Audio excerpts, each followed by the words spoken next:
It was 3 years ago that Volkswagen launched its 7-seater family SUV, the Teramont. And now, well, this is not a new generation, but definitely it's a facelift. And there is a reason. A lot has transpired since then and now, including a change of the Volkswagen logo. And that's where we begin. Now it's not a metallic structure that juts out, as usual, but it's a graphic element, a subdued graphic element featuring its new logo. The new facade is in fact quite changed. It resembles the Touareg more. Well, the family traits, the signature traits have been bestowed on the new Teramont as well, including the 3-slat grille, the LED headlamps, which instead of the U or V design, it now has those double Ls. It's like a slightly laid back chair, and even the lower grille is quite different. The signature changes are reflected in the rear too. Last season, if it were the turn of the Touareg to impress us by its design, this time it's a Teramont.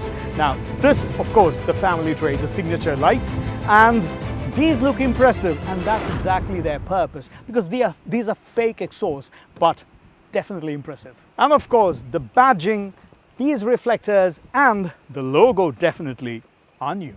Another great change is what's happened to the alloy wheels. Now usually the CONFORTLINE gets an 18-inch wheel and the HIGHLINE, this is the top trim, gets a 20-inch wheel. But this one that I'm driving is an R-Line, which is the sporty package that Volkswagen has. And this one is a 21-inch wheels. Even the CONFORTLINE comes with 20 inches.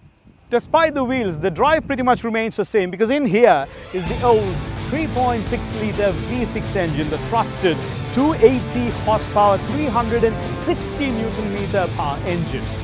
Well, there's the other one as well, the 2-litre turbocharged, which is not bad at all. 220 horsepower and 350 Newton-meters of torque. You will not complain about power. How good is it at off-roading? Well, not bad at all. In fact, it has a mode, 2 modes for off-roading. One is an automatic mode and the other one is an expert mode. You can choose what you want to do with it. In fact, when you switch to the off-road mode, the hill descent control gets activated, and in fact, it senses the obstacles ahead.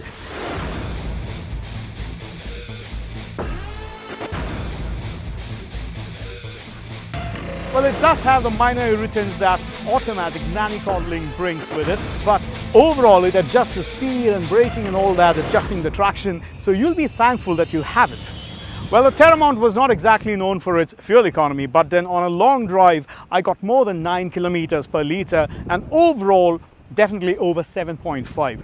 Not bad at all. As a family 7-seater SUV, the reason why there's no dearth of space in here is that it's a 3-meter, almost a 3-meter long wheelbase. So, I mean, just plenty in there, and the boot space as well. It's 582 liters. It's huge with all 7 seats up. The major differences inside are mostly to do with tech, starting with wireless charging that is standard across the range. 2, the central screen, it's a capacitive screen like the new Touareg or the Tiguan. So even when you reach out, it comes alive. And then there is an instrument cluster. Well, in the HIGHLINE, it's a digital cluster, and in the CONFORTLINE, it is analog. But honestly, I really love the design of the analog one. Well, this is not bad at all. Well, the cabin of the Teramont is very comfortable, which is why you notice that it's slightly uncomfortable to place your left arm on the armrest. Well, it looks like it's designed for larger people. That's why.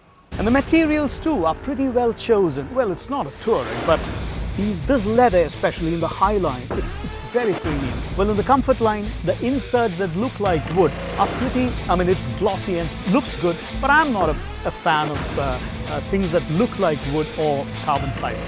But you might like it.